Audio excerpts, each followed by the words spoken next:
I'm going to read from the shortest chapter in the book. It's called Between Sleeps, the Midnight Watch. Imagine volunteering for a study in which you would spend every night in a windowless, dark room for 14 hours for an entire month. There would be no source of light, no matches, no lamps, televisions, computers, no cell phones, just a deep, flawless dark for 14 hours. Our ancestors in the higher latitudes lived under these conditions every winter before the advent of artificial light. But now in the 21st century, few of us have had the experience. Even campers build fires and carry flashlights. It's next to impossible to escape the light that pervades our days and invades our nights. Psychiatrist Thomas A. Weir, a sleep researcher with the National Institute of Mental Health, found 8 student volunteers for this experiment in the early 1990s. At first, the volunteers slept an average of 11 hours a night, nearly the entire period of darkness, probably catching up on lost sleep. After a few weeks, however, they settled into an interesting pattern, sleeping an average of 9 hours spread out over a period of 12 hours, with a few hours of peaceful wakefulness in the middle. When I first read about Weir's experiment, I imagined that the volunteers could not wait for the month to be over, having had to lie around doing nothing for so long. Not true. Many later reported missing the quiet wakefulness of the midnight hours between sleeps, what Nathaniel Hawthorne called an intermediate space where the business of life does not intrude, where the passing moment lingers and becomes truly the present. Weir, who monitored his subjects day and night, described this time as a quiescent meditative state with an endocrinology all its own. It's an inwardly focused space, unlike ordinary daytime wakefulness, one in which it was easy to wonder, muse, and ponder. It is tempting to speculate, Weir added, that in prehistoric times, this arrangement provided a channel of communication between dreams and waking life that has gradually been closed off as humans have compressed and consolidated their sleep. He also noted that the volunteers had high levels of the pituitary hormones prolactin and melatonin throughout their long nights. Prolactin and melatonin promote a restful calm and satisfaction, enabling broody hens and nursing mothers and even nurturing fathers to sit quietly for long periods of time. It gives them that dreamy, dazed, contented look I have often envied, as if all is right with the world and they are doing exactly what they should be doing. Prolactin also promotes neurogenesis, the process by which new nerve cells are generated. By day, the students reported feeling more awake than ever. Weir tested them using a standard daytime sleepiness scale and found out that not only did they feel more awake, they actually were more awake. When the study was over and the students returned to their regular schedules of one long sleep a day, their melatonin levels dropped off and prolactin levels did not sustain through the night. With these changes went, I suspect, the capacity for calm, dream-informed rest and contentment.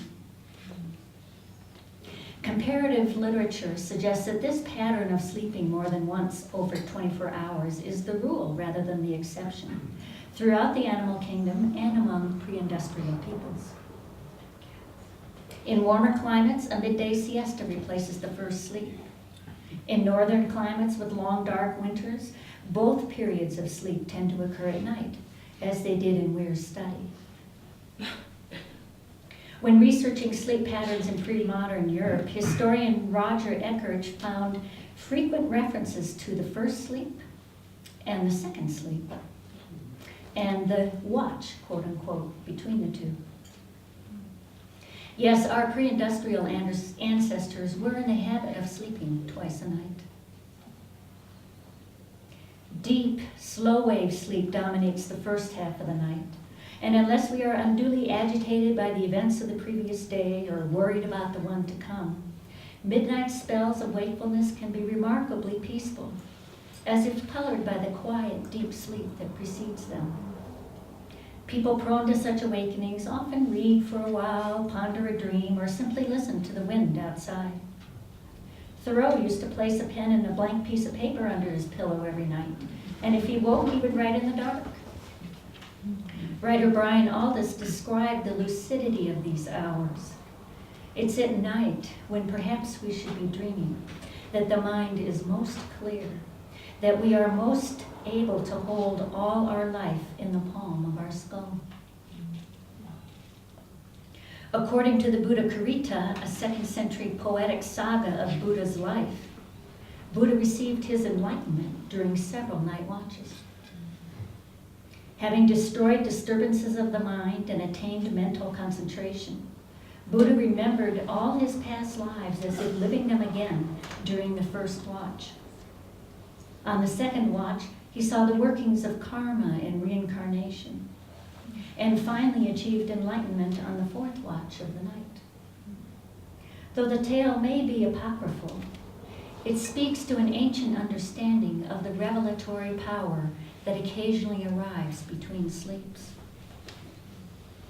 When artificial light entered our nights and industrialization commandeered our days, we achieved the capacity to remain active and productive regardless of the time of day or night.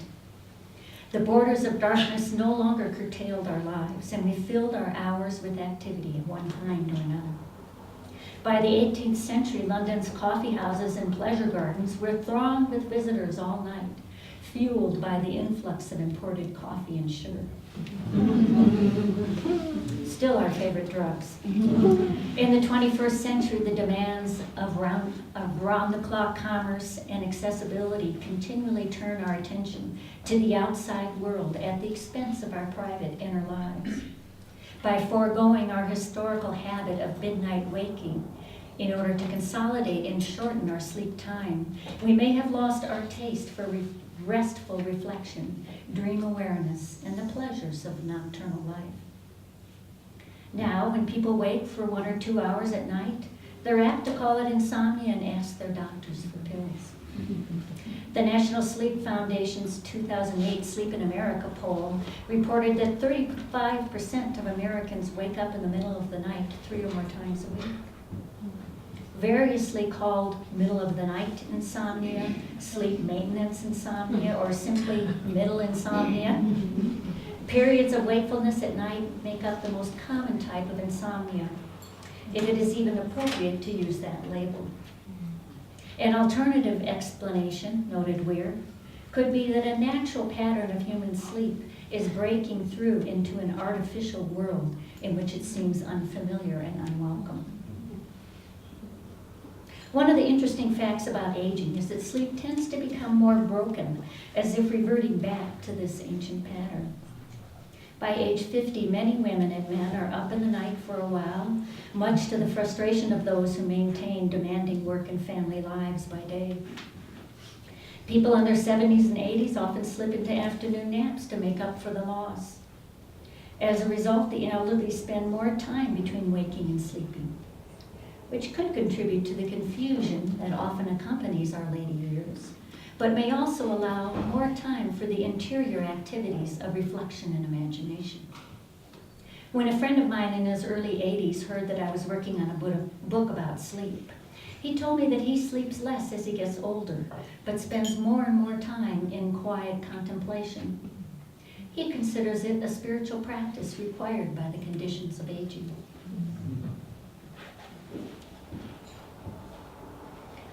I have to admit, when I wake at night and soon realize that I'm going to be up for a while, I inevitably start worrying that I'm not going to get enough sleep, and I imagine untold miseries that will come in the morning.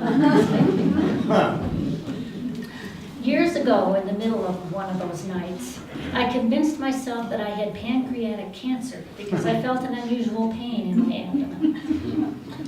Author Blake Butler, a chronic insomniac, calls this tendency to imagine the worst in the middle of the night. Sleep catastrophizing. Anxiety only fuels insomnia, and insomnia fuels anxiety. It makes the clock tick louder and turns a few hours into what seems like an eternity. The harder I try to sleep, the worse it gets. One of the cruelties of insomnia is that the effort to escape ensures its failures. Because there's a part of our brain that keeps checking to see if we're accomplishing our aims, thereby keeping us awake. It's the same part that makes it impossible not to think about something, like the proverbial pink elephant. The more we try not to think about the pink elephant, or not to stay awake, the more likely we will.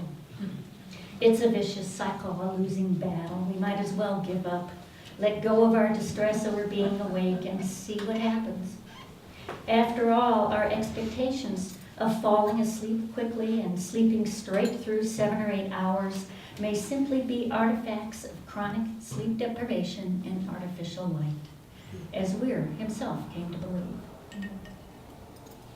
Ever since I learned about Weir's study and Eckridge's historical confirmation, I've tried to approach my nocturnal waking hours with a different attitude. I tell myself that repose is still rest, and it is a gift to get a few extra hours when I do not have to do anything or be responsible to anyone. The French call this place of semi-conscious inactivity dorveil, meaning twixt sleep and wake, and many poets consider it to be the best time to write. Writer Lisa Rospar explained, "As a poet, I like that liminal space between sleep and waking, where reality, quote unquote, and inner vision blur, and all the big questions loom with heightened clarity." Now I try to remind myself of the Taoist instruction that sleep must be honored and entered into with respect. Not as a collapse of wakefulness or a giving in to exhaustion. I call forth the image of our chickens ambling drowsily into the hen house at dusk, clucking softly as if passing the last few bits of gossip before bed. And I try to relax into that creaturely space of inattentive drifting between the shores of waking and sleeping worlds.